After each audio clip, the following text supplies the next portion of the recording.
Let's say you're asked to judge how warm a person is. So you'd look at them, you'd watch their behavior, you'd figure out how they comport themselves, and you'd come to some conclusion, and you'd probably stick with the same conclusion every time, right? Well, no. It turns out that human evaluations are swayed by many things, including haptics. A study out of Yale found that you will rate a stranger as being kinder, more generous, and more caring if you're holding a warm cup of coffee while you're making the decision because of the signals coming in through your haptic system.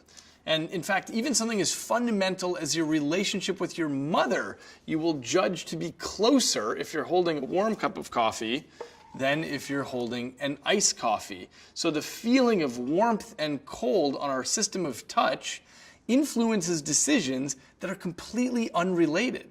And that's not all. An experience of physical warmth can actually reduce loneliness, as people have discovered by using handheld gel warmers. And warmth on the skin changes the way that we interact with each other. There was a recent study where people were put in pairs and they could either cooperate for a larger reward or they could act in their own self-interest for a smaller reward. But here was the twist.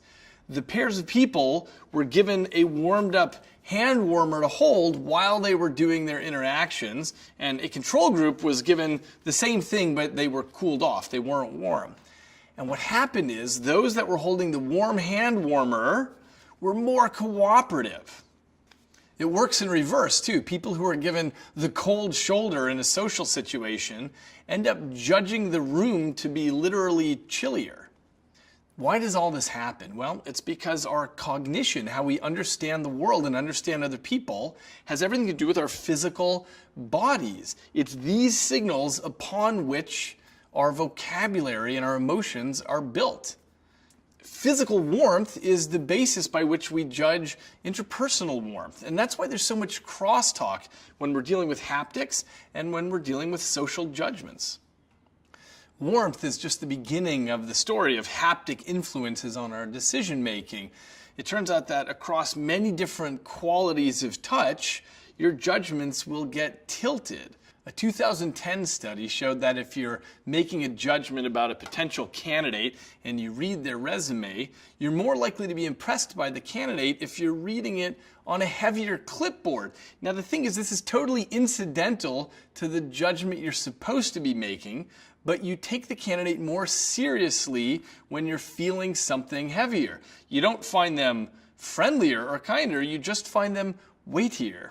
In a different experiment, volunteers were asked to either hold on to a hard brick or a soft blanket. They were told that these were props they were examining for a magic trick. Then they were asked to read a little essay about an interaction between a boss and an employee. Now, the interaction described was ambiguous, but they were asked to say what they thought about it. And it turns out the people who held the hard brick judged the interaction to be more strict and rigid, and those who held the soft blanket thought it was a kinder interaction. Now that's strange, right? That your reading of a scene can be modulated by something that's totally incidental. And the same thing happens when people read that same essay, but now they're seated either in a comfortable chair or in a wooden chair. When they're seated in the soft chair, they tend to view the employee in the story as being more emotional. When they're in the hard chair, they tend to view the employee as more stable. And it's not just judgments about other people. Incidental haptic touch can influence your own behavior. So in one experiment, volunteers were asked to negotiate for a new car. And they were either seated in a comfortable chair or a hard chair. In the hard chair, they were more rigid in their negotiation. They made the same initial offer as the people in the soft chairs, but they were less willing to budge from there. Something about the experience of sitting in the hard chair made them more hardline in their negotiation. The Illinois Attorney General warned holiday shoppers against letting stores put things in their hands for fear it would make them feel like they owned it and make purchases that they regret. But perhaps he should have warned them also not to go to stores that give you warm drinks and touch your hand when they do it and sit you down in a nice comfy chair to negotiate with you.